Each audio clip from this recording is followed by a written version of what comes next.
do you deal with critique? And when critique comes, some of it is very productive, and then there's some which is just downright mean. And there's jealousy. How do you deal with even jealousy amongst either your peers in the music industry, in the gospel music industry? How do you deal with all of that? Critique. Sometimes somebody can criticize you.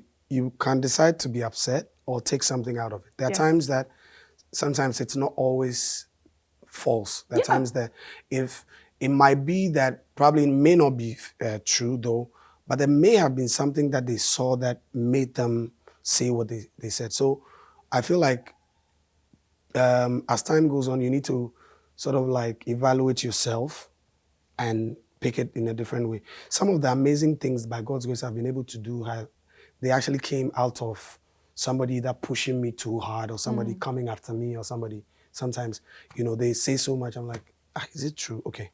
Then what I pay back with is hard work. I go deeper into maybe, okay, it's not working. Look at it. It wasn't, the administration wasn't.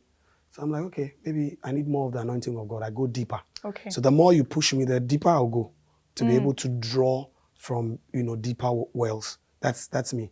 And in addition to that, sometimes I remember before I started, my studio and everything, somebody sort of like, we were working with a company and the company was just stressing us out. They bring the things and they come late and it's like, where's the money? And these are people we work with. So we are thinking, and all that time they're doing that, they're delaying us and we needed to set up all those things. And one time whilst they were setting up, I went behind the building. I left all my people, they didn't see me, knelt it down. I told God, a year by this time, give me mine.